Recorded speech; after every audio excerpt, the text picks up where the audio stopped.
ओम नमो भगवते वासुदेवाय। कृष्णं नारायणं वन्दे कृष्णं वन्दे व्रजप्रियं कृष्णं द्वैपायनं वन्दे कृष्णं वन्दे पितासुतम्। श्रीमद्भागवत महात्म्य अथ प्रथमो अध्याय। देवर्षि नारद की भक्ति से भेंट। सच्चिदानंद स्वरूप भगवान श्री कृष्ण को हम नमस्कार करते हैं, जो जगत की उत्पत्ति, स्थिति और विनाश के हेतु तथा आध्यात्मिक, आधिदैविक और आधिभौतिक तीनों प्रकार के तापों का नाश करने वाले हैं। जिस समय श्री सुखदेव जी का यज्ञोपवीत संस्कार भी नहीं हुआ था तथा लौकिक वैदिक कर्मों के अनुष्ठान का अवसर भी नहीं आया था, तभी उन्हें अकेले ही संन्यास लेने के लिए घर से जाते देखकर उनके पिता व्यास जी विरह से कातर होकर पुकारने लगे, बेटा बेटा तुम कहाँ जा रहे हो। उस समय वृक्षों ने तन्मय होने के कारण श्री सुखदेव जी की ओर से उत्तर दिया था, ऐसे सर्वभूत हृदय स्वरूप श्री सुखदेव मुनि को मैं नमस्कार करता हूँ। एक बार भगवत कथामृत का रसास्वादन करने में कुशल मुनिवर सौनक जी ने नैमिषारण्य क्षेत्र में विराजमान महामती सूत जी को नमस्कार करके उनसे पूछा। सौनक जी बोले, सूत जी, आपका ज्ञान अज्ञान अंधकार को नष्ट करने के लिए करोड़ों सूर्यों के समान है। आप हमारे कानों के लिए रसायन अमृत स्वरूप सारगर्भित कथा कहिए। भक्ति, ज्ञान और वैराग्य से प्राप्त होने वाले महान विवेक की वृद्धि किस प्रकार होती है तथा वैष्णव लोग किस तरह इस मोह माया से अपना पीछा छुड़ाते हैं। इस घोर कलिकाल में जीव प्रायः आसुरी स्वभाव के हो गए हैं। विविध क्लेशों से आक्रांत इन जीवों को शुद्ध दैवी शक्ति संपन्न बनाने का सर्वश्रेष्ठ उपाय क्या है। सूत जी, आप हमें कोई ऐसा शाश्वत साधन बताइए जो सबसे अधिक कल्याणकारी तथा पवित्र करने वालों में भी पवित्र हो तथा जो भगवान श्री कृष्ण की प्राप्ति करा दे। चिंतामणि केवल लौकिक सुख दे सकती है और कल्प वृक्ष अधिक से अधिक स्वर्गीय संपत्ति दे सकता है, परंतु गुरुदेव प्रसन्न होकर भगवान का योग्य दुर्लभ नित्य वैकुंठ धाम दे सकते हैं। सूत जी ने कहा, सौनक जी, तुम्हारे हृदय में भगवान का प्रेम है, इसलिए मैं विचार कर तुम्हें संपूर्ण सिद्धांतों का निष्कर्ष सुनाता हूँ, जो जन्म मृत्यु के भय का नाश कर देता है, जो भक्ति के प्रवाह को बढ़ाता है और भगवान श्री कृष्ण की प्रसन्नता का प्रधान कारण है। मैं तुम्हें वह साधन बतलाता हूँ, उसे सावधान होकर सुनो।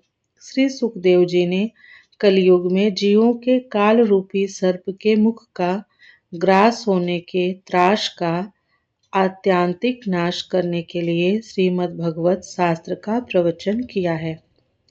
मन की शुद्धि के लिए इससे बढ़कर कोई साधन नहीं है। जब मनुष्य के जन्म जन्मांतर का पुण्य उदय होता है, तभी उसे इस भगवत शास्त्र की प्राप्ति होती है।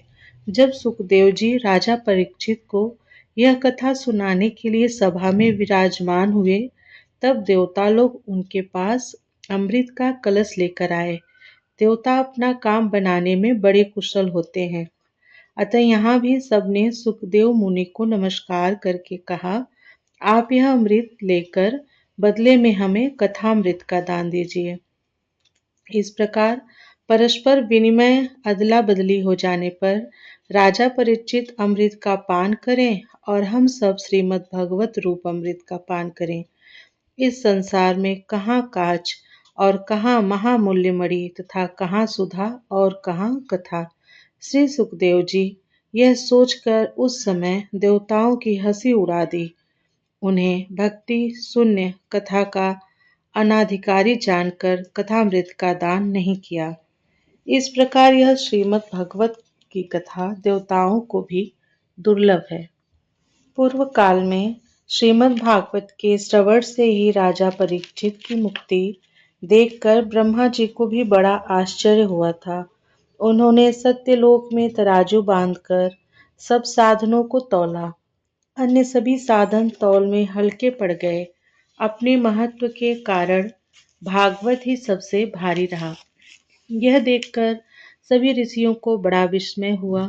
उन्होंने कलयुग में इस भगवत रूप भगवत शास्त्र को ही पढ़ने सुनने से तत्काल मोक्ष देने वाला निश्चय किया। सप्ताह विधि से श्रवण करने पर यह निश्चय भक्ति प्रदान करता है।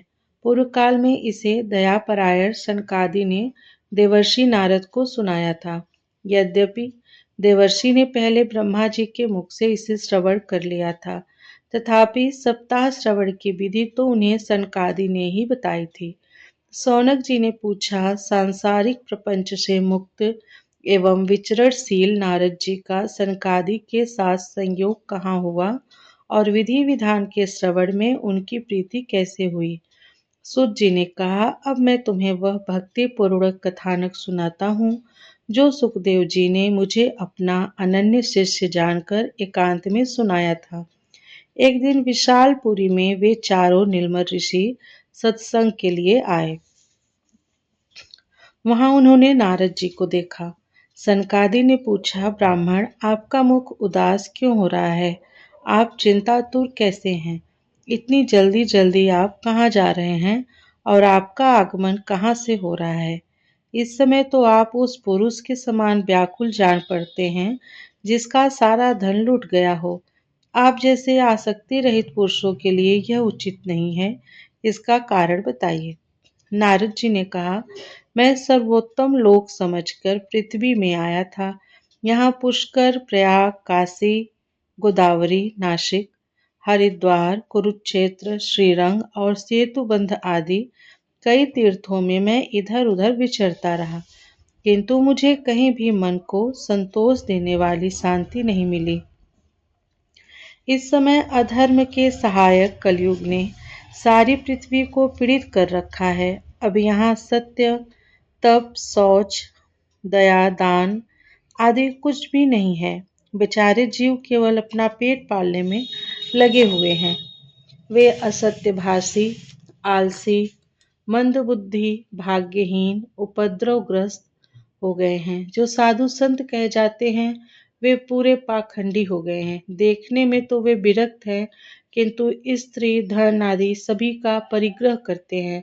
घरों में स्त्रियों का राज्य है। साले सलाहकार बने हुए हैं। लोभ से लोग कन्या विक्रय करते हैं और स्त्री पुरुषों में कलह मचा रहता है। महात्माओं के आश्रम, तीर्थ और नदियों पर यवनों, विधर्मियों का अधिकार हो गया है। उन दुष्टों ने बहुत से देवालय भी नष्ट कर दिए हैं। इस समय यहाँ न कोई योगी है, न सिद्ध है, न ज्ञानी है और न सत्कर्म करने वाला ही है। सारे साधन इस समय कली रूप दावानल से जलकर भस्म हो गए हैं। इस कलयुग में सभी देशवासी बाजारों में अन्न बेचने लगे हैं। ब्राह्मण लोग पैसा लेकर वेद पढ़ाते हैं और स्त्रियां वेश्यावृत्ति से निर्वाह करने लगी हैं।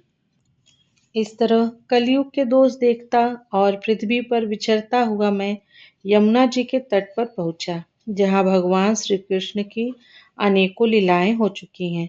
मुनिवरों सुनिए, वहां मैंने एक बड़ा आश्चर्य देखा। वहां एक युवती स्त्री खिन्न मन से बैठी थी। उसके पास दो वृद्ध पुरुष अचेत अवस्था में पड़े जोर जोर से सांस ले रहे थे। वह तरुणी उनकी सेवा करती हुई कभी उन्हें चेत कराने का, होश में लाने का प्रयत्न करती और कभी उनके आगे रोने लगती थी। वह अपने शरीर के रक्षक परमात्मा को दसों दिशाओं में देख रही थी। उसके चारों ओर सैकड़ों स्त्रियां उसे पंखा झल रही थी और बार बार समझाती जाती थी। दूर से यह सब चरित्र देखकर मैं कौतूहलवश उसके पास चला गया। मुझे देखकर वह युवती खड़ी हो गई और बड़ी व्याकुल होकर कहने लगी। युवती ने कहा, अजी महात्मा जी, क्षण भर ठहर जाइए और मेरी चिंता को भी नष्ट कर दीजिए। आपका दर्शन तो संसार के सभी पापों को सर्वथा नष्ट कर देने वाला है। आपके वचनों से मेरे दुख की भी बहुत कुछ शांति हो जाएगी। मनुष्य का जब बड़ा भाग्य होता है तभी आपके दर्शन हुआ करते हैं। नारद जी कहते हैं, तब मैंने उस स्त्री से पूछा, देवी तुम कौन हो? ये दोनों पुरुष तुम्हारे क्या होते हैं? और तुम्हारे पास ये कमल नैनी देवियां कौन हैं? तुम हमें विस्तार से अपने दुख का कारण बताओ। युवती ने कहा, मेरा नाम भक्ति है। ये ज्ञान और वैराग्य नामक मेरे पुत्र हैं। समय के फेर से ही ये ऐसे जर्जर हो गए हैं।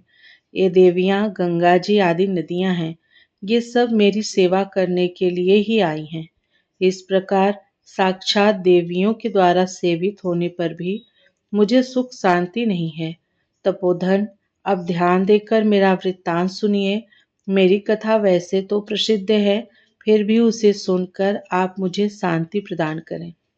मैं द्रविड़ देश में उत्पन्न हुई, कर्नाटक में बढ़ी, कहीं कहीं महाराष्ट्र में सम्मानित हुई, किंतु गुजरात में मुझको बुढ़ापा ने घेर लिया। वहां घोर कलयुग के प्रभाव से पाखंडियों ने मुझे अंग भंग कर दिया। चिरकाल तक यह अवस्था रहने के कारण मैं अपने पुत्रों के साथ दुर्बल और निस्तेज हो गई। अब जब से मैं वृंदावन आई तब से पुनः परम सुंदरी स्वरूपवती नव युवती हो गई हूँ। किंतु सामने पड़े हुए ये दोनों मेरे पुत्र थके मांदे दुखी हो रहे हैं। अब मैं यह स्थान छोड़कर अन्यत्र जाना चाहती हूँ।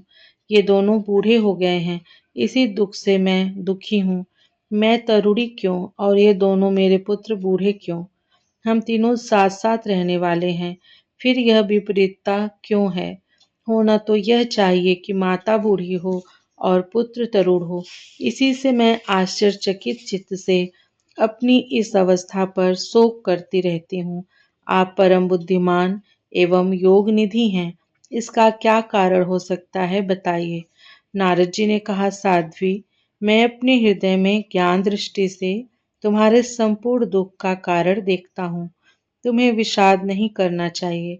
श्री हरि तुम्हारा कल्याण करेंगे।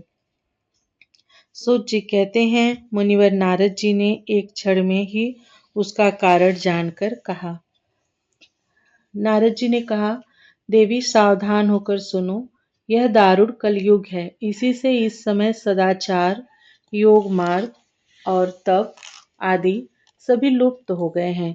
लोग सठता और दुष्कर्म में लगकर अघासुर बन रहे हैं। संसार में जहाँ देखो वहीं सत्पुरुष दुख से म्लान हैं और दुष्ट सुखी हो रहे हैं। इस समय जिस बुद्धिमान पुरुष का धैर्य बना रहे वही बड़ा ज्ञानी या पंडित है। पृथ्वी क्रमशः प्रतिवर्ष शेष जी के लिए भार रूप होती जा रही है। अब यह छूने योग्य तो क्या, देखने योग्य भी नहीं रह गई है और न इसमें कहीं मंगल ही दिखाई देता है। अब किसी को पुत्रों के साथ तुम्हारा दर्शन भी नहीं होता। विषयानुराग के कारण अंधे बने हुए जीवों से उपेक्षित होकर तुम जर्जर हो रही थी। वृंदावन के संयोग से तुम फिर नवीन तरुणी हो गई हो। अतः यह वृंदावन धाम धन्य है, जहाँ भक्ति सर्वत्र नृत्य कर रही है। परंतु तुम्हारे इन दोनों पुत्रों का यहाँ कोई ग्राहक नहीं है, इसलिए इनका बुढ़ापा नहीं छूट रहा है। यहाँ इनको कुछ आत्म सुख, भगवत स्पर्श जनित आनंद की प्राप्ति होने के कारण ये सोते से जान पड़ते हैं। भक्ति ने कहा, राजा परीक्षित ने इस पापी कलयुग को क्यों रहने दिया? इसके आते ही सब वस्तुओं का सार न जाने कहाँ चला गया। करुणामय श्रीहरि से भी यह धर्म कैसे देखा जाता है? मुनि, मेरा यह संदेह दूर कीजिए। आपके वचनों से मुझे बड़ी शांति मिली है। नारद जी ने कहा, बाले, यदि तुमने पूछा है तो प्रेम से सुनो। कल्याणी, मैं तुम्हें सब बताऊंगा और तुम्हारा दुख दूर हो जाएगा।